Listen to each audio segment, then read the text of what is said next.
بسم اللہ الرحمن الرحیم، شروع کرتا ہوں اللہ کے نام سے جو بے انتہا مہربان نہایت رحم کرنے والے ہیں۔ عبس وتولى أن جاءه الأعمى وما يدريك لعله يزكى أو يذكر فتنفعه الذكرى أما من استغنى فأنت له تصدى وما عليك ألا يزكى وأما من جاءك يسعى وهو يخشى فأنت عنه تلهى كلا إنها تذكرة فمن شاء ذكره في صحف مكرمة مرفوعة مطهرة بأيدي سفرة کرام بررہ۔ انہوں نے یعنی نبی نے ترش رو ہو کر منہ موڑ لیا صرف اس لیے کہ ان کے پاس ایک نابینا شخص آئے۔ تمہیں کیا خبر تھی اے نبی، شاید وہ سنور جاتے یا نصیحت سنتے اور انہیں نصیحت فائدہ پہنچاتی۔ جو بے پرواہی کرتا ہے اس کی طرف تو آپ پوری توجہ کرتے ہیں، حالانکہ اس کے نہ سنورنے سے تمہارا کوئی نقصان نہیں۔ اور جو شخص آپ کے پاس دوڑتا ہوا آتا ہے اور وہ ڈر بھی رہا ہے تو اس سے آپ بے رخی برتتے ہیں، یہ ٹھیک نہیں۔ قرآن تو نصیحت کی چیز ہے، جو چاہے اسے یاد کر لے۔ یہ تو پرعظمت صحیفوں میں ہے جو بلند و بالا اور پاک صاف ہیں، جو ایسے لکھنے والوں کے ہاتھوں میں ہیں جو بزرگ اور پاک باز ہیں۔ سامعین، اب ان آیتوں کی تفصیل سماعت کیجیے۔ سورہ عبس کا شان نزول اور ابن ام مکتوم رضی اللہ عنہ کی فضیلت۔ بہت سے مفسرین سے مروی ہے کہ رسول اللہ صلی اللہ علیہ وسلم ایک مرتبہ قریش کے سرداروں کو اسلامی تعلیم سمجھا رہے تھے اور مشغولیت کے ساتھ ان کی طرف متوجہ تھے۔ دل میں خیال تھا کہ کیا عجب اللہ تعالیٰ انہیں اسلام نصیب کر دے۔ ناگہاں عبداللہ ابن ام مکتوم رضی اللہ عنہ آپ کے پاس آئے۔ پرانے مسلمان یہ شخص تھے، عموماً رسول اللہ صلی اللہ علیہ وسلم کی خدمت میں حاضر ہوتے رہتے تھے اور دین اسلام کی تعلیم سیکھتے رہتے تھے اور مسائل دریافت کرتے رہتے تھے۔ آج بھی حسب عادت آتے ہی سوالات شروع کیے اور آگے بڑھ بڑھ کر رسول اللہ صلی اللہ علیہ وسلم کو اپنی طرف متوجہ کرنا چاہا۔ نبی صلی اللہ علیہ وسلم چونکہ اس وقت ایک اہم امر دینی میں پوری طرح مشغول تھے، ان کی طرف توجہ نہ فرمائی، بلکہ ذرا گراں خاطر گزرا اور پیشانی مبارک پر بل پڑ گئے۔ اس پر یہ آیتیں نازل ہوئیں کہ آپ صلی اللہ علیہ وسلم کی بلند شان اور اعلیٰ اخلاق کے لائق کی بات نہ تھی کہ اس نابینا شخص سے جو ہمارے خوف سے دوڑتے بھاگتے آپ صلی اللہ علیہ وسلم کی خدمت میں علم دین سیکھنے کے لیے آئے اور آپ صلی اللہ علیہ وسلم ان سے منہ پھیر لیں اور ان کی طرف متوجہ رہیں جو سرکش ہیں اور مغرور و متکبر ہیں۔ بہت ممکن ہے کہ یہی پاک ہو جائے اور اللہ کی باتیں سن کر برائیوں سے بچ جائے اور احکام کی تعمیل کے لیے تیار ہو جائے۔ یہ کیا کہ آپ صلی اللہ علیہ وسلم ان بے پرواہ لوگوں کی جانب تمام تر توجہ فرما لیں۔ آپ پر کوئی ان کا راہ راست پر لا کھڑا کرنا ضروری تھوڑا ہے۔ وہ اگر آپ کی باتیں نہ مانیں تو آپ پر ان کے اعمال کی پکڑ ہرگز نہیں ہے۔ مطلب یہ ہے کہ تبلیغ دین میں شریف و ضعیف، فقیر و غنی، آزاد و غلام، مرد و عورت، چھوٹے بڑے سب برابر ہیں۔ آپ سب کو یکساں نصیحت کیا کریں، ہدایت اللہ تعالیٰ کے ہاتھ میں ہے۔ وہ اگر کسی کو راہ راست سے دور رکھے تو وہ اللہ کی حکمت ہے جو وہی جانتے ہیں۔ جسے اپنی راہ پر لگا لے اسے بھی وہی خوب جانتے ہیں۔ ابن ام مکتوم رضی اللہ عنہ کے آنے کے وقت رسول اللہ صلی اللہ علیہ وسلم کا مخاطب ابی بن خلف تھا۔ اس کے بعد رسول اللہ صلی اللہ علیہ وسلم ابن ام مکتوم رضی اللہ عنہ کی بڑی تکریم اور آؤ بھگت کیا کرتے تھے۔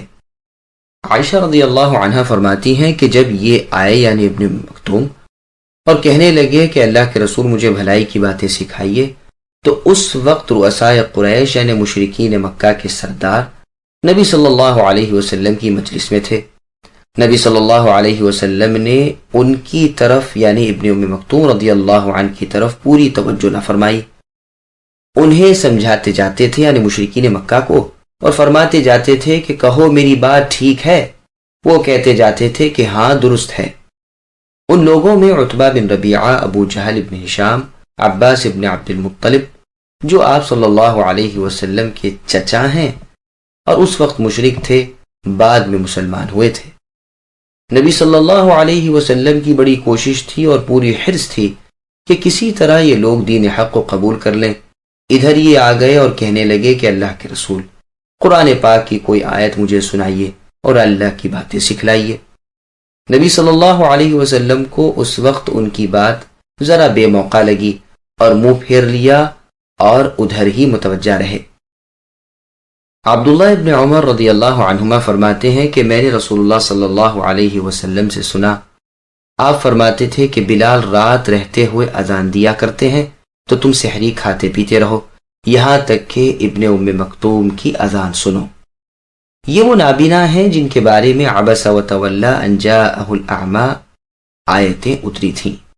یہ بھی مؤذن تھے، بینائی میں نقصان تھا۔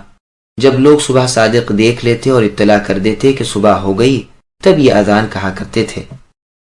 ابن ام مکتوم رضی اللہ عنہ کا مشہور نام تو عبداللہ ہے، بعضوں نے کہا ہے کہ ان کا نام عمرو ہے، واللہ اعلم۔ پھر اللہ نے فرمایا انہا تذکرۃ، یعنی یہ نصیحت ہے۔ اس سے مراد یا تو یہ صورت ہے یا یہ مساوات کہ تبلیغ دین میں سب یکساں ہیں مراد ہے۔ سدی رحمۃ اللہ علیہ کہتے ہیں کہ اس سے قرآن مراد ہے، جو شخص چاہے اسے یاد کر لے، یعنی اللہ کو یاد کرے اور اپنے تمام کاموں میں اللہ کے فرمان کو مقدم رکھے، یا یہ مطلب ہے کہ وحی الہی کو یاد کر لے۔ یہ صورت اور یہ وعظ و نصیحت بلکہ سارا کا سارا قرآن مؤقر، معزز اور معتبر صحیفوں میں ہے، جو بلند قدر اور اعلیٰ مرتبے والے ہیں، جو میل کچیل سے اور کمی زیادتی سے محفوظ اور پاک و صاف ہیں، جو فرشتوں کے پاک ہاتھوں میں ہیں، اور یہ بھی مطلب ہو سکتا ہے کہ اصحاب رسول صلی اللہ علیہ وسلم کے پاکیزہ ہاتھوں میں ہیں۔ قتادہ رحمۃ اللہ علیہ کا قول ہے کہ اس سے مراد قرآن کے قاری ہیں۔ ابن عباس رضی اللہ عنہما فرماتے ہیں کہ یہ نبطی زبان کا لفظ ہے، معنی ہے قاری۔ امام ابن جریر رحمۃ اللہ علیہ فرماتے ہیں کہ صحیح بات یہی ہے کہ اس سے مراد فرشتے ہیں جو اللہ تعالیٰ اور مخلوق کے درمیان سفیر ہیں۔ سفیر اسے کہتے ہیں کہ جو صلح اور بھلائی کے لیے لوگوں میں کوشش کرتا پھرے۔ عرب شاعر کے ایک شعر میں بھی یہی معنی پائے جاتے ہیں۔ امام بخاری رحمۃ اللہ علیہ فرماتے ہیں کہ اس سے مراد فرشتے ہیں، وہ فرشتے جو اللہ تعالیٰ کی جانب سے وحی وغیرہ لے کر آتے ہیں، وہ ایسے ہی ہیں جیسے لوگوں میں صلح کرانے والے سفیر ہوتے ہیں۔ وہ ظاہر باطن میں پاک ہیں، وجیح یعنی اللہ کے ہاں قابل قبول اور بلند مرتبت، نیز خوشرو، شریف اور بزرگ ظاہر میں، اخلاق و افعال کے پاکیزہ باطن میں۔ یہاں سے یہ بھی معلوم کر لینا چاہیے کہ قرآن کے پڑھنے والوں کو اخلاق و اعمال اچھے رکھنے چاہیے۔ مسند احمد کی ایک حدیث میں ہے کہ رسول اللہ صلی اللہ علیہ وسلم فرماتے ہیں، جو قرآن پڑھے اور اس کی مہارت حاصل کرے وہ بزرگ لکھنے والے فرشتوں کے ساتھ ہوگا، اور جو باوجود مشقت کے بھی پڑھے اسے دوہرا اجر ملے گا۔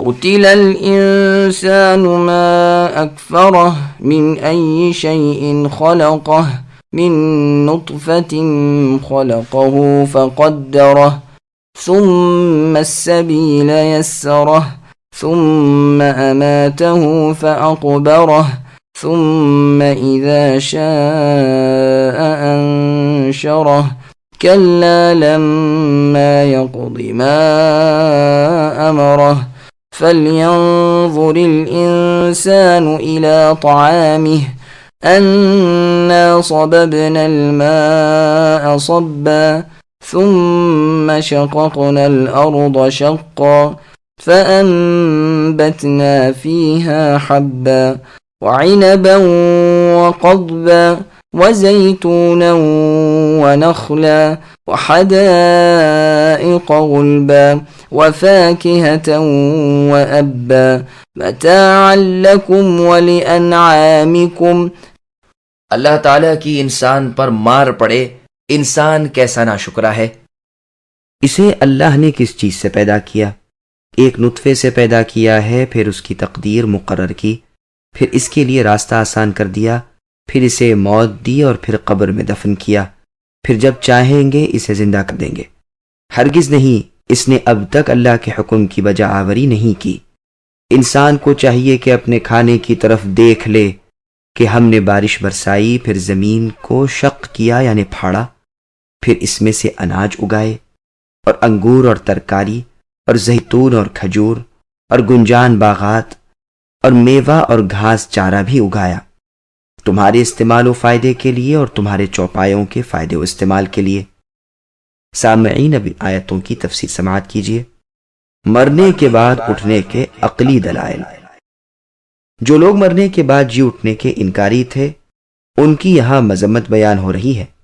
ابن عباس رضی اللہ عنہما فرماتے ہیں، یعنی انسان پر لعنت ہو، یہ کتنا بڑا ناشکر گزار ہے۔ اور یہ بھی معنی کیے گئے ہیں کہ عموماً کل انسان جھٹلانے والے ہیں، بلا دلیل محض اپنے خیال سے ایک چیز کو ناممکن جان کر باوجود علمی سرمایے کی کمی کے جھٹ سے اللہ کی باتوں کی تکذیب یعنی ان کا انکار کر دیتے ہیں۔ اور یہ بھی کہا گیا ہے کہ اسے اس جھٹلانے پر کون سی چیز آمدہ کرتی ہے۔ اس کے بعد اس کی اصلیت جتلائی جاتی ہے کہ وہ خیال کرے کہ کس قدر حقیر اور ذلیل چیز سے اللہ نے اسے بنایا ہے، کیا وہ اسے دوبارہ پیدا کرنے پر قدرت نہیں رکھتے ہیں؟ کیوں نہیں، وہ ضرور ایسا کرنے پر قادر ہیں۔ اللہ نے انسان کو نطفے سے پیدا کیا، پھر اس کی تقدیر مقدر کی، یعنی عمر، روزی، عمل اور نیک و بد ہونا، پھر اس کے لیے ماں کے پیٹ سے نکلنے کا راستہ آسان کر دیا۔ اور یہ بھی معنی ہے کہ ہم نے اپنے دین کا راستہ آسان کر دیا، یعنی واضح اور ظاہر کر دیا، جیسے اور جگہ ہے اِنَّا هَدَيْنَاهُ السَّبِيلَ إِمَّا شَاكِرًا وَإِمَّا كَفُورًا، یعنی ہم نے اسے یعنی انسان کے لیے راہ دکھائی، پھر یا تو وہ شکر گزار بنے یا ناشکرا۔ حسن اور ابن زید اسی قول کو راجح بتلاتے ہیں، واللہ اعلم۔ انسان کی پیدائش کے بعد پھر اسے موت دی اور پھر قبر میں لے گئے۔ عرب کا محاورہ ہے کہ وہ جب کسی کو دفن کریں تو کہتے ہیں قبرت الرجل، اور کہتے ہیں اقبرہ اللہ۔ اسی طرح کے اور بھی محاورے ہیں۔ مطلب یہ ہے کہ اب اللہ نے اسے قبر والا بنا دیا، پھر جب اللہ چاہیں گے اسے دوبارہ زندہ کر دیں گے۔ اسی زندگی کو بعث بھی کہتے ہیں اور نشور بھی، جیسے اور جگہ ہے وَمِنْ آيَاتِهِ أَنْ خَلَقَكُم مِّن تُرَابٍ ثُمَّ إِذَا أَنْتُمْ بَشَرٌ تَنْتَشِرُونَ، یعنی اللہ کی نشانیوں میں سے ایک یہ بھی ہے کہ اللہ نے تمہیں مٹی سے پیدا کیا، پھر تم انسان بن کر اٹھ بیٹھے۔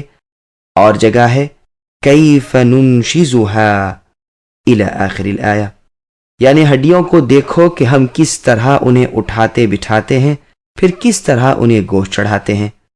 ابن ابی حاتم کی حدیث میں ہے کہ رسول اللہ صلی اللہ علیہ وسلم فرماتے ہیں کہ انسان کے تمام اعضاء یعنی اس کے جسم کے حصے وغیرہ کو مٹی کھا جاتی ہے، مگر ریڑھ کی ہڈی کو۔ لوگوں نے کہا وہ کیا ہے؟ آپ نے فرمایا ایک رائی کے دانے کے برابر ہے، اسی سے پھر تمہاری پیدائش ہوگی۔ یہ حدیث بغیر سوال جواب کی زیادتی کے بخاری و مسلم میں بھی ہے کہ ابن آدم سڑ گل جاتا ہے، مگر ریڑھ کی ہڈی کے اسی سے پیدا کیا گیا ہے اور اسی سے پھر ترکیب دیا جائے گا۔ پھر اللہ تبارک و تعالی فرماتے ہیں کہ جس طرح یہ ناشکرا اور بے قدر انسان کہتا ہے کہ اس نے اپنی جان و مال میں اللہ کا جو حق تھا وہ ادا کر دیا، لیکن ایسا ہرگز نہیں ہے، بلکہ ابھی تو اس نے فرائض الہی سے بھی سب کو دوشی حاصل نہیں کی۔ مجاہد رحمۃ اللہ علیہ کا فرمان ہے کہ کسی شخص سے اللہ تعالیٰ کے فرائض کی پوری ادائیگی نہیں ہو سکتی۔ حسن بصری رحمۃ اللہ علیہ سے بھی ایسے ہی معنی مروی ہیں۔ متقدمین میں سے میں نے تو اس کے سوا کوئی اور کلام نہیں پایا۔ ہاں، مجھے اس کے معنی معلوم ہوتے ہیں کہ فرمان باری تعالیٰ کا یہ مطلب ہے کہ پھر جب اللہ چاہیں گے دوبارہ پیدا کر دیں گے۔ اب تک اللہ کے فیصلے کے مطابق وقت نہیں آیا، یعنی ابھی بھی اللہ ایسا نہیں کریں گے یہاں تک کہ مدت مقررہ ختم ہو اور بنی آدم کی تقدیر پوری ہو۔ ان کی قسمت میں اس دنیا میں آنا اور یہاں بھلا برا کرنا وغیرہ جو مقدر ہو چکے ہیں، وہ سب اللہ تعالیٰ کے اندازے کے مطابق پورا ہو چکے۔ اس وقت وہ خلاق کل دوبارہ زندہ کر دیں گے، یعنی تمام مخلوق کو، اور جیسے کہ پہلی مرتبہ پیدا کیا تھا اب دوسری دفعہ پیدا کر دیں گے۔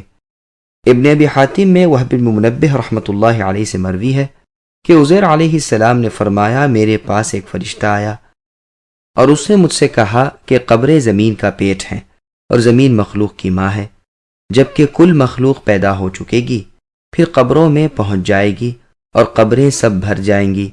اس وقت دنیا کا سلسلہ ختم ہو جائے گا اور جو بھی زمین پر ہوں گے سب مر جائیں گے، اور جو کچھ زمین میں ہے اسے زمین اگل دے گی، اور قبروں میں جو مردے ہیں سب باہر نکال دیے جائیں گے۔ یہ قول ہم اپنی اس تفسیر کی دلیل میں پیش کر سکتے ہیں۔ واللہ سبحانہ وتعالی اعلم۔ اللہ کے احسانات کا تذکرہ۔ پھر ارشاد ہوتا ہے کہ میرے اس احسان کو دیکھیں کہ میں نے انہیں کھانا دیا، اس میں بھی دلیل ہے موت کے بعد جی اٹھنے کی، کہ جس طرح خشک غیر آباد زمین سے ہم نے تر و تازہ درخت اگائے اور ان سے اناج وغیرہ پیدا کر کے تمہارے لیے کھانا مہیا کیا، اسی طرح گلی سڑی کھوکھلی اور چونا ہو گئی ہوئی ہڈیوں کو بھی ہم ایک روز زندہ کر دیں گے اور انہیں گوشت پوست پہنا کر دوبارہ تمہیں زندہ کر دیں گے۔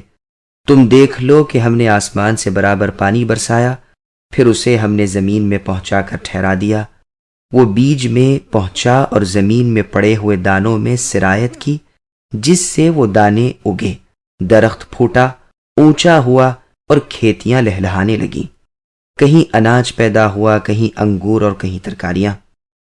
حبہ تو کہتے ہیں ہر دانے کو، عنب کہتے ہیں انگور کو، اور قضب اس سبز چارے کو کہتے ہیں جسے جانور کھاتے ہیں، اور زیتون کو پیدا کیا جو روٹی کے ساتھ سالن کا کام دیتا ہے، جلایا جاتا ہے، اس کا تیل نکالا جاتا ہے، اور کھجوروں کے درخت پیدا کیے جو گدرائی ہوئی بھی کھائی جاتی ہیں، تر بھی کھائی جاتی ہیں اور خشک بھی کھائی جاتی ہیں، اور پکی بھی، اور اس کا شیرہ بھی بنایا جاتا ہے، اور سرکہ بھی، اور باغات پیدا کیے۔ غلبن کے معنی کھجوروں کے بڑے بڑے پر میوے درخت بھی ہیں۔ حدائق کہتے ہیں ہر اس باغ کو جو گھنا اور خوب بھرا ہوا ہو اور گہرے سائے والا اور بڑے درختوں والا ہو۔ موٹی گردن والے آدمی کو بھی عرب اغلب کہتے ہیں۔ اور میوے پیدا کیے، اور ابن گھاس کو کہتے ہیں جو زمین کی اس سبزی کو کہا جاتا ہے جسے جانور کھاتے ہیں اور انسان اسے نہیں کھاتے، جیسے گھاس پات وغیرہ۔ اب جانور کے لیے ایسا ہی ہے جیسے انسان کے لیے فاکہہ یعنی پھل میوہ۔ عطا رحمۃ اللہ علیہ کا قول ہے کہ زمین پر جو اگتا ہے اسے ابن کہتے ہیں۔ ضحاک رحمۃ اللہ علیہ فرماتے ہیں کہ سوائے میووں کے باقی سب اب کے معنی میں ہیں۔ ابو الصائب رحمۃ اللہ علیہ فرماتے ہیں اب آدمی کے کھانے میں بھی آتا ہے اور جانور کے کھانے میں بھی۔ ابو بکر صدیق رضی اللہ عنہ سے اس کی بابت سوال ہوتا ہے تو فرماتے ہیں کون سا آسمان مجھے اپنے تلے سائے دے گا اور کون سی زمین مجھے اپنی پیٹھ پر اٹھائے گی اگر میں اللہ کی کتاب میں وہ کہوں جس کا مجھے علم نہ ہو، لیکن یہ اثر منقطع ہے۔ ابراہیم تیمی رحمۃ اللہ علیہ نے صدیق اکبر رضی اللہ عنہ کو نہیں پایا، ہاں البتہ صحیح سند سے ابن جریر رحمۃ اللہ علیہ نے عمر فاروق رضی اللہ عنہ سے مروی ہے کہ آپ نے ممبر پر سورہ عبس پڑھی اور یہاں تک پہنچ کر کہا کہ فاکہۃن یعنی میوہ کو تو ہم جانتے ہیں، لیکن یہ ابن کیا چیز ہے؟ پھر خود ہی فرمایا عمر اس تکلیف کو چھوڑ۔ اس سے مراد یہ ہے کہ اس کی شکل و صورت اور اس کی تعیین معلوم نہیں، ورنہ اتنا تو صرف آیت کے پڑھنے سے ہی صاف طور پر معلوم ہو رہا ہے کہ یہ زمین سے اگنے والی ایک چیز ہے، کیونکہ پہلے یہ لفظ موجود ہے فَأَنبَتْنَا فِيهَا۔ پھر فرماتے ہیں یہ تمہاری زندگی کے قائم رکھنے اور تمہیں فائدہ پہنچانے کے لیے اور تمہارے جانوروں کے لیے ہے کہ قیامت تک یہ سلسلہ جاری رہے گا اور تم اس سے فیضیاب ہوتے رہو گے۔ فَإِذَا جَاءَتِ الصَّاخَّةُ يَوْمَ يَفِرُّ الْمَرْءُ مِنْ أَخِيهِ وَأُمِّهِ وَأَبِيهِ وَصَاحِبَتِهِ وَبَنِيهِ لِكُلِّ امْرِئٍ مِّنْهُمْ يَوْمَئِذٍ شَأْنٌ يُغْنِيهِ وُجُوهٌ يَوْمَئِذٍ مُسْفِرَةٌ ضاحكة مستبشرة ووجوه يومئذ عليها غبرة ترهقها قترة أولئك هم الكفرة الفجرة۔ بس جب کہ کان بہرے کر دینے والی قیامت آ جائے گی، اس دن آدمی اپنے بھائی سے اور اپنی ماں اور اپنے باپ سے اور اپنی بیوی اور اپنی اولاد سے بھاگے گا۔ ان میں سے ہر ایک کو اس دن ایک ایسا مشغلہ ہوگا جو اسے مشغول رکھنے کے لیے کافی ہوگا۔ اس دن بہت سے چہرے روشن ہوں گے جو ہنستے ہوئے اور حشاش بشاش ہوں گے، اور بہت سے چہرے اس دن غبار آلودہ ہوں گے جن پر سیاہی چڑھی ہوئی ہوگی، وہ یہی کافر بد کردار لوگ ہوں گے۔ سامعین، اب ان آیتوں کی تفسیر سماعت کیجیے۔ قیامت کی ہولناکیاں۔ ابن عباس رضی اللہ عنہما فرماتے ہیں کہ صاخۃ قیامت کا نام ہے، اور اس نام کی وجہ یہ ہے کہ اس کے نفخے کی آواز اور اس کا شور و غل کانوں کے پردے پھاڑ دے گا۔ اس دن انسان اپنے قریبی رشتہ داروں کو دیکھے گا لیکن بھاگتا پھرے گا، کوئی کسی کے کام نہ آئے گا۔ شوہر بیوی کو دیکھ کر کہے گا کہ بتلا تیرے ساتھ میں نے دنیا میں کیسا کچھ سلوک کیا۔ وہ کہے گی کہ بے شک آپ نے میرے ساتھ بہت ہی خوش سلوکی کی، بہت پیار محبت سے رکھا۔ یہ کہے گا کہ آج مجھے ضرورت ہے، صرف ایک نیکی دے دو تاکہ اس آفت سے چھوٹ جاؤں۔ تو وہ جواب دے گی کہ آپ کا سوال تھوڑی سی چیز کا ہی ہے، مگر کیا کروں، یہی ضرورت مجھے درپیش ہے اور اسی کا خوف مجھے لگ رہا ہے، میں تو نیکی نہیں دے سکتی۔ بیٹا باپ سے ملے گا، یہی کہے گا اور یہی جواب پائے گا۔ شفاعت کا تذکرہ۔ صحیح حدیث میں شفاعت کا بیان فرماتے ہوئے نبی صلی اللہ علیہ وسلم کا ارشاد ہے کہ اولو العزم پیغمبروں سے لوگ شفاعت کی طلب کریں گے، اور ان میں سے ہر ایک یہی کہیں گے کہ نفسی نفسی، یہاں تک کہ عیسیٰ روح اللہ علیہ السلام بھی یہی فرمائیں گے کہ آج میں اللہ تعالیٰ سے سوائے اپنی جان کی اور کسی کے لیے کچھ بھی نہ کہوں گا۔ میں تو آج اپنی والدہ مریم علیہ السلام کے لیے بھی کچھ نہ کہوں گا جن کے بطن سے میں پیدا ہوا ہوں۔ الغرض دوست دوست سے، رشتہ دار سے منہ چھپاتا پھرے گا، ہر ایک آپا دھاپی میں لگا ہوگا، کسی کو دوسرے کا ہوش بھی نہ ہوگا۔ رسول اللہ صلی اللہ علیہ وسلم فرماتے ہیں کہ تم ننگے پیروں، ننگے بدن اور بے ختنہ اللہ تعالیٰ کے ہاں جمع کیے جاؤ گے۔ نبی صلی اللہ علیہ وسلم کی بیوی صاحبہ نے دریافت کیا کہ یا رسول اللہ صلی اللہ علیہ وسلم، پھر تو ایک دوسرے کی شرمگاہوں پر نظریں پڑیں گی؟ فرمایا، اس روز کی گھبراہٹ وہاں کا حیرت انگیز ہنگامہ ہر شخص کو مشغول کیے ہوئے ہوگا، بھلا کسی کو دوسرے کی طرف دیکھنے کا موقع اس دن کہاں؟ بعض روایات میں ہے کہ نبی صلی اللہ علیہ وسلم نے پھر اسی آیت کی تلاوت فرمائی، لِكُلِّ امْرِئٍ مِّنْهُمْ يَوْمَئِذٍ شَأْنٌ يُغْنِيهِ۔ دوسری روایت میں ہے کہ یہ بیوی صاحبہ ام المؤمنین عائشہ صدیقہ رضی اللہ عنہا تھیں، اور روایت میں ہے کہ ایک دن عائشہ صدیقہ رضی اللہ عنہا نے نبی صلی اللہ علیہ وسلم سے کہا، یا رسول اللہ صلی اللہ علیہ وسلم، میرے ماں باپ آپ پر فدا ہوں، میں ایک بات پوچھتی ہوں، ذرا بتا دیجئے۔ نبی صلی اللہ علیہ وسلم نے فرمایا، اگر میں جانتا ہوں تو ضرور بتلاؤں گا۔ پوچھا، اے اللہ کے رسول، لوگوں کا حشر کس طرح ہوگا؟ یعنی بروز قیامت لوگ کس طرح اکٹھا کیے جائیں گے؟ نبی صلی اللہ علیہ وسلم نے فرمایا، ننگے پیروں اور ننگے بدن۔ تھوڑی دیر کے بعد پوچھا، کیا عورتیں بھی اسی حالت میں ہوں گی؟ فرمایا، ہاں۔ یہ سن کر ام المؤمنین عائشہ رضی اللہ عنہا افسوس کرنے لگیں۔ نبی صلی اللہ علیہ وسلم نے فرمایا، عائشہ، اس آیت کو سن لو، پھر تمہیں اس کا کوئی رنج و غم نہ رہے گا کہ کپڑے پہنے ہیں یا نہیں۔ پوچھا، اللہ کے رسول، وہ آیت کون سی ہے؟ فرمایا، لِكُلِّ امْرِئٍ مِّنْهُمْ يَوْمَئِذٍ شَأْنٌ يُغْنِيهِ۔ ایک روایت میں ہے کہ ام المؤمنین سودا رضی اللہ عنہا نے پوچھا، یہ سن کر لوگ اس طرح ننگے بدن، ننگے پاؤں، بے ختنہ جمع کیے جائیں گے، پسینے میں غرق ہوں گے، کسی کے منہ تک پسینہ پہنچ گیا ہوگا اور کسی کے کانوں تک، تو نبی صلی اللہ علیہ وسلم نے یہ آیت پڑھ کر سنائی۔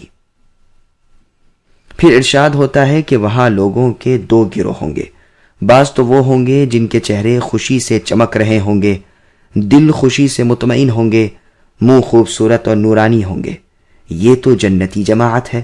دوسرا گروہ دوزخیوں کا ہوگا، ان کے چہرے سیاہ یعنی کالے ہوں گے، گرد آلودہ ہوں گے۔ حدیث میں ہے کہ ان کا پسینہ مثل لگام کے ہو رہا ہوگا، پھر گرد و غبار پڑ رہا ہوگا۔